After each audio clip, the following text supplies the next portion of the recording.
So, guys, I do want to talk about the 48-hour film project. And before I start, I've had up and down experiences with the competition.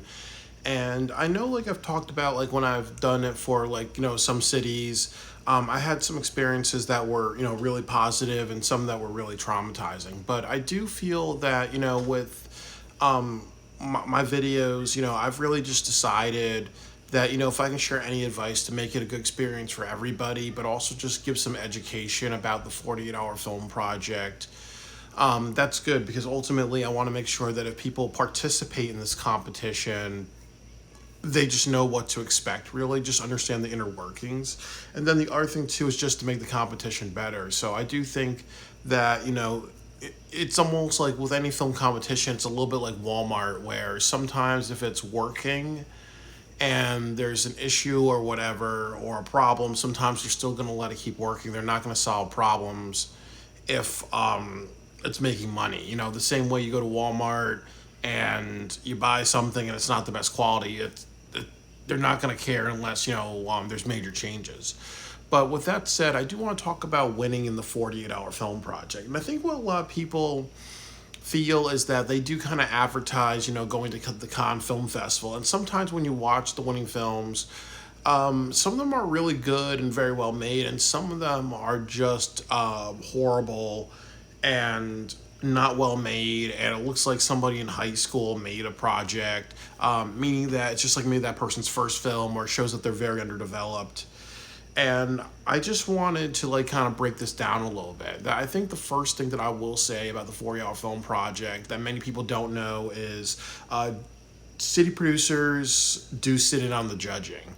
And that's something very important because what that means is like, my aunt my aunt is actually into filmmaking. She's run film festivals. She's never done the 48-hour film project. So, if what would have happened if she runs like, one in Springfield, Massachusetts, do you think I'm gonna have an edge, or do you think you're gonna have an edge? No, I'm gonna have an edge because she's my aunt, and I could turn film and it could be kind of crappy. Or another big thing that happens is that sometimes people will turn their paperwork way late, or sometimes people don't follow the rules, or sometimes you'll see something where like I remember watching a film last year and it won best choreography, and it was just this like teenage this like 10-year-old girl like doing gymnastics, and it won like best choreography. It was nothing more than this person practicing gymnastics on a balancing beam. More than likely it was just filming a practice. It really wasn't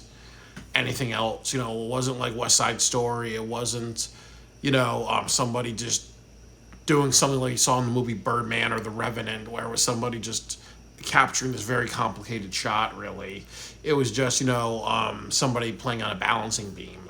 So usually when you see films like that, then you kind of understand, okay, maybe this person's friends with the judges, or maybe the city producer is friends with that person, really. Or and then there's also hidden motives. And what that means is that sometimes, with the 48, like if Barack Obama was running for president, you're going to see a lot of black people win. Kamala Harris is running for president, so you may see a lot of women win. Or sometimes, and I know that this may make people uncomfortable, but there's a lot of women who are city producers. So sometimes you're going to see girls or little girls win, or sometimes they may be like, okay, adults can handle losing, but we got to send the kids home happy, really. So sometimes it may be, it may prioritize, little kids winning. Or again, what happens if there's an actor's gym, or if there's a filmmaking school, or there is like a high school that wants to do a film and their film's not that great, but then there's somebody who's like intermediate and they just usually work by themselves or a few people. More than likely, those schools or are gonna win, or more than likely, the actors' gym's gonna win because they're gonna be like, okay, you know, our agenda is just to make those people happy because obviously they're, if there's actors and their friends and their families like coming to the award show, and other things like that. We got to make those people happy. We got to kind of give it that way. So it is definitely also political. It's not just reserved to like gender and race and what's going on in this world. And I also kind of think that another thing that I will say is that absolutely yes, it's also a meritocracy. So yes, it can be great audio, it can be a great story, it can be great cinematography, it can be all those things wound together um, wound together and telling a very compelling and emotional story. So I think those things are like the most important. Like I definitely think that they do value meritocracy to a certain extent, but I also will say that the other thing about it is that it's also just making sure the person that's winning is usually friends with the city producer or the judges, or this is a person who's done it many times and people know that they have a good reputation. Really, I know, like again, I've done the 48 many times, really, and I know like I've talked about some things I've disagreed with, or how I've dealt with racial harassment or other things. So I know, like, if I turned in a really great film, more than likely they'll say no, he can't win because he's too controversial, or he's kind of talked about the competition in the past and not the best light, really. So he can't win. Or I usually do a lot of stuff by myself. Really, I may be like a one person crew. So obviously, people will speculate and say, oh, he must have cheated. But if I was a girl, or I was like a preteen and I did all that stuff, more than likely they'll be like, oh well, because we think about gender a little bit, we're actually going to just look the other way, really, if that happened or not, really.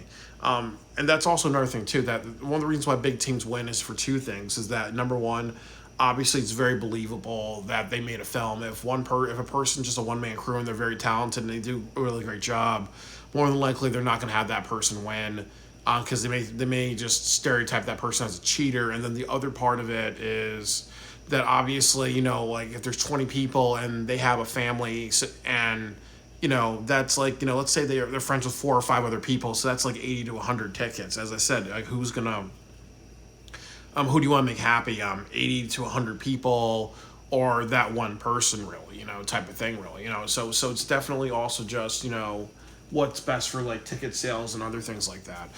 There's one thing that is also controversial with the 48, is also what I call special awards. And special awards just means that they're going to give certain people awards. Like I know, like for one year I did it for one city in New England, and they had a Women in Film Award, and 23 people were nominated on one movie project. So, imagine if you watch The Sopranos and then you watch the Emmys and they said, okay, 23 people are nominated for Best Supporting Actor and Actress. People may say, okay, that's very ridiculous, but that's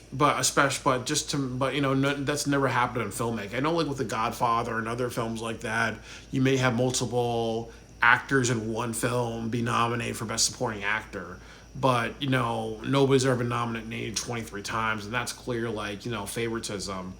Or sometimes somebody may have a cute dog, or I remember like for one city another year, somebody had a pet pig, and they said like the best pet pig actor, or the best dog, or cutest dog, or cutest kid, or other things like that, really, and then it's mixed, really, because I do think on one sense, it may be the judges just like kind of spoiling the winners a little bit, or just having like fun with it. And then on the other sense, you may say, okay, well then when this person wins other awards, it's clearly evidential that there's double standards, because if they're winning and they're getting even special categories, or maybe like some joke categories, like my dad had a schnauzer, oh well, cutest schnauzer, and then I win other awards, it's gonna look kind of like they're spoiling somebody. And then the last thing I'm going to talk about is and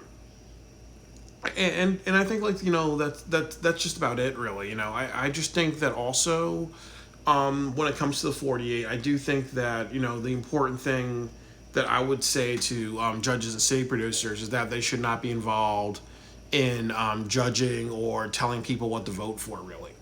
Because, again, it does come off as like biased, and it does really come off as, if I'm using the word correctly, like fascism, really. It's like saying, you know what, we're going to go with what the city producer wants to do, or this person's friends with the city producer, so what happens? So, what would happen too if, you have all these people that are friends, and what happens if you have a city producer that's very bossy and says, no, that film can't win, this film can't win, or this person's friends with the actors gym, or I know this person, he comes in every single year, and he does a great job, and he's not won something, so it does become very political. But then again, it's just like with filmmaking and the Oscars. Why do you think every best film winner or all the films that usually are nominated are either, ones that do well in the box office, or by actors and directors that people are that know and are very over, just because it's a good look. Most people don't know Shaquille O'Neal was nominated for an Oscar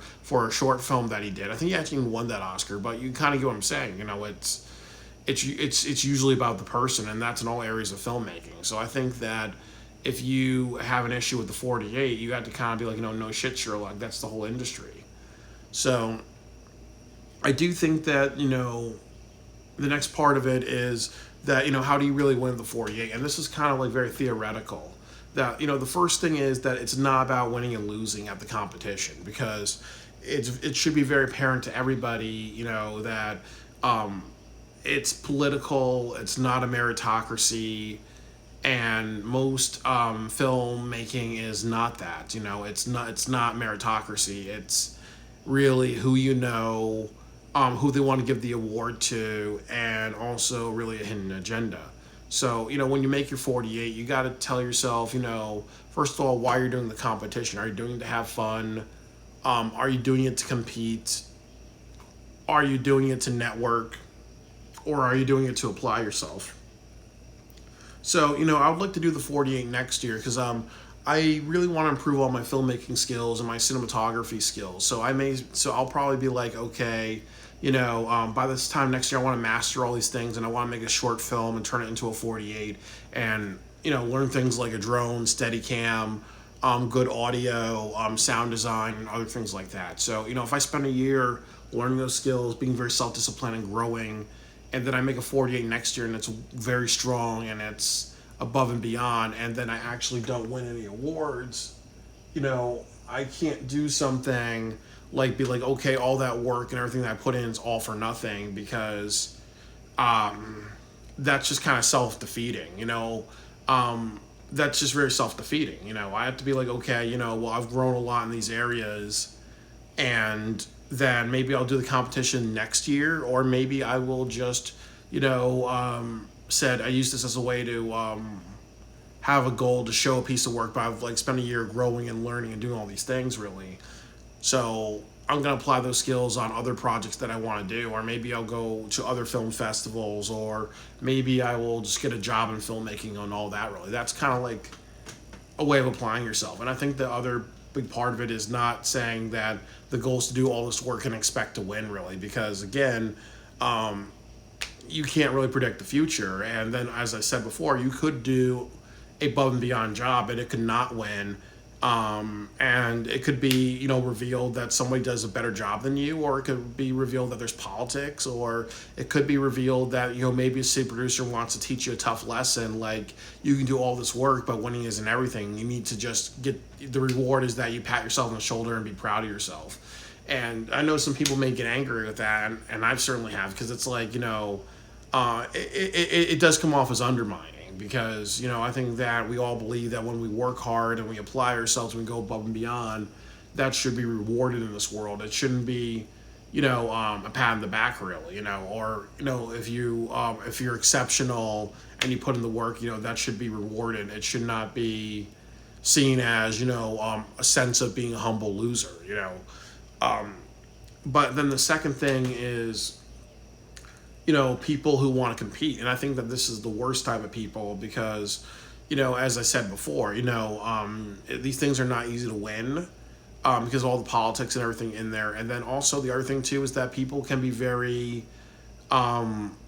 can be very nasty. I remember like working on a few film sets where people were very manipulative and very backstabby, and also, you may have a director that just takes over the project and they want to get their vision across, and sometimes they know what they're doing, sometimes they don't know what they're doing, but usually 2 or 3 years after they are successful on one film, they're not successful in other ones because people don't tolerate it, tell them they can't tolerate them. So I always think that those very competitive people, it just doesn't turn out well because sometimes people will just throw anybody under the bus to kind of win awards, and usually, people are going to figure you out easily. If you're just a jerk, you're not going to do well. And then also, I hate to use their names, but there's people like Good Natured Dogs or Wax Idiotical Production who usually win every single year, or they go to like different 48s, and usually they get like over 10 awards because they also have a good reputation for films and good films and being liked by city producers. So some of it is favoritism, some of it is like, sometimes you got to have a GOAT, greatest of all time or something like that. But the problem is that, it's almost like, what are they doing? Then what are they doing really? But as I was saying, that definitely when you have teams like Wax Idiotical Production and a couple of other ones that just come in every single year, and it seems like they do multiple cities and they win like lots of awards, there is a sense of like, can you guys like please move on or just like not kind of hog it really? And I know that's a little controversial. Everybody should be allowed to do what they want. And then you look at Hollywood and you kind of look at how, you have Martin Scorsese and other people who just make films after films because they like filmmaking. And that should be, true with the 48. But I do think that sometimes when you meet people who usually win, or they're friends with certain judges, or they're always getting certain edges, you got to kind of just, like, kind of have to ask themselves, like, could they really just, like, look at other competitions? Or could they just really just be like, okay, since we've done so well, really, we should just be going bigger and better, because it's almost like, how are they actually really doing short films in other competitions if they're just every single year they're doing a tour in the 48 almost. And I know that may be a little hurtful, but, it's almost like, having a high school filmmaking class, and in high school alumni are allowed to participate, and then you have people who have been in the industry, still competing at that high school because they're alumni. So it gets to a point where it's like, can you guys, just please just like, just stop monopolizing it. But that's just how things are done. I also would say that, the final thing is that really it's about growing yourself, and I think that it's really more about growing yourself and networking. That obviously, if you find people, there's people who found friendships or relationships and gotten married because of the competition. There's people like me who have did 48s, and I've moved on to travel videos and vlogs, and I used to make money on YouTube, and I used to do a lot of other things really, so sometimes, that's the other thing that happens in the industry a lot, which is, you may have this one dream or this one vision and it doesn't happen, and then you have two options. You have to find something that works for you, or you just give it up entirely, really. But it's important to just, keep doing what's best for you. And then I also will say is that there are people who are sore losers, and there's a difference between there's two types of sore losers. There's people obviously pointing out problems. Obviously, like I remember one year, I had a child actress who lost to somebody who did one line of dialogue, was not on screen for 10 seconds, and it was revealed that her stepfather was one of the judges. And also, she was kind of seen as this like cute little girl in the local film community, so they kind of wanted to send her home happy, and they were kind of really criticizing my film. I remember getting a nasty email from one of my city producers just bashing my film and saying that, okay, because you used silhouette, we didn't know who the hell was talking, and other things like that, and just in a really snarky way. But, when you kind of talk about that stuff, really, like, that's clearly double standard. So, like, there's people who talk about obvious problems, and then they either just focus on it like Captain Ahab and never let it go. So there's the never let it go loser, and I've been that, and I need to overcome that. And then there's an actual sore loser. And a sore loser is that you lost reasonably to somebody. Like your film wasn't great, you didn't have good audio, you lost to somebody who made better work really, and then you're blaming on politics and other things like that. And I think in my situation, I've clearly seen very biased city producers. So whenever I lost, it's more of petty or get people who need to get over it, sore losing. So that's important because as I said, life's not fair.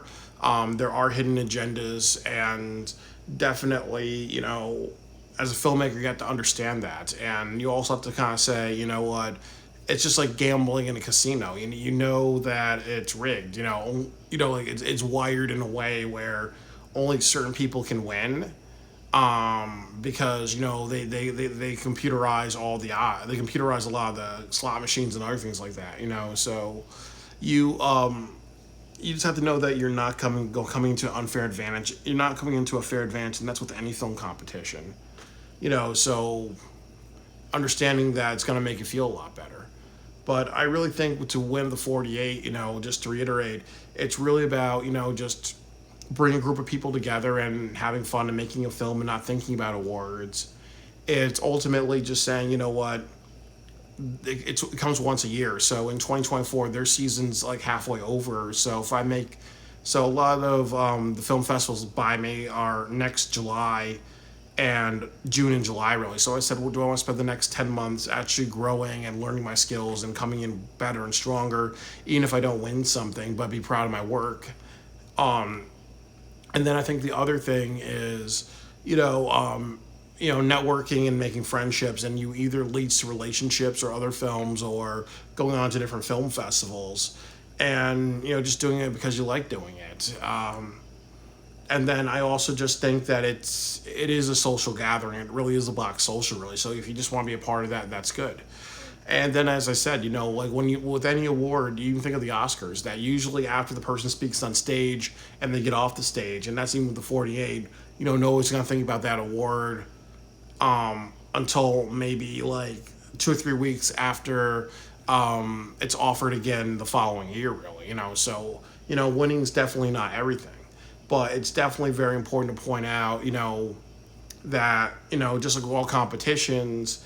It's not based on meritocracy. It's not based on fairness, even though they advertise fairness. And clearly, from my experience, there's an evidential pattern of city producers sitting in on judging. They do talk about sitting in on judging. They do talk about monitoring the judges. You see pictures of them, with the city producers and judges, just watching a movie together, and they're usually friends, or sometimes judges are former city producers or former winners. So it's always like friendships. It's like people who have pre-existing friendships, or people who know that they can pick judges where they have some control in the power dynamics, and then picking the winning films, really. So, it's definitely not wired to be, it's not wired to be a fair competition. And I think it's good to kind of like really dissect that. And then the other part of it is that it's also an economic thing. Because like I've said before, and I'll say it again, if I had to restart my YouTube channel.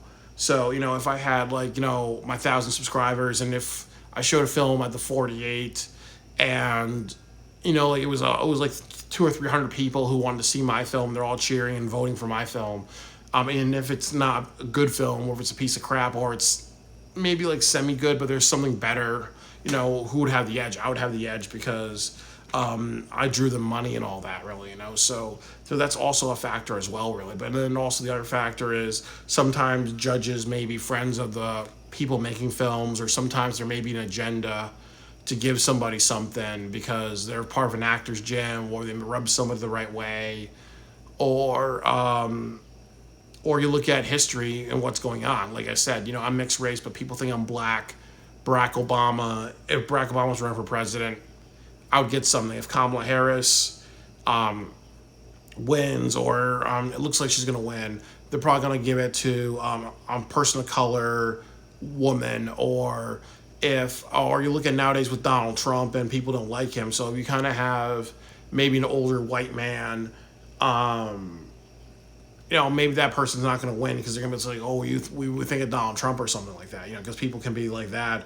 Or again, if there's a police shooting of a black man in a town, people are up in arms, you know, and some black filmmaker makes a film about being harassed by police or whatever, what's going to happen? More than likely, that's going to be celebrated.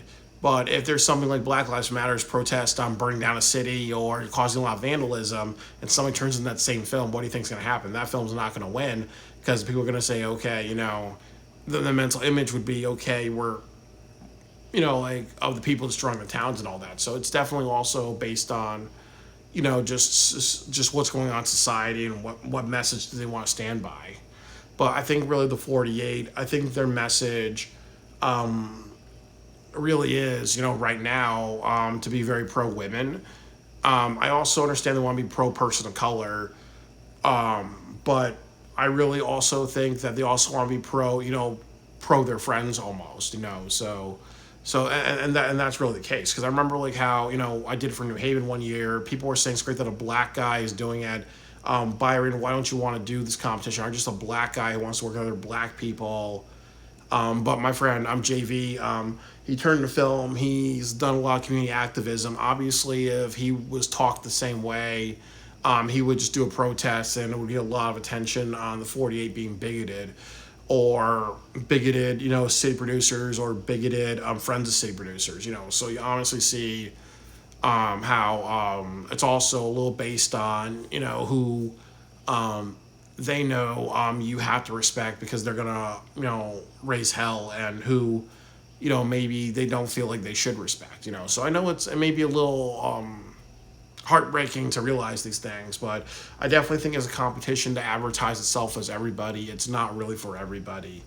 But it's important to talk about these things because it's good to just cause a difference, make sure people know what they're getting into, and that way, people just know it's a good investment or not. And then also people just walk away, happy, not angry, or people don't feel taken advantage of or whatever, really, And as I said, winning really isn't everything. And that just also a definition of that is winning isn't everything if it's a competition that doesn't advertise fairness and is a facade for fairness. But that's not just the 48, that's every film festival in filmmaking.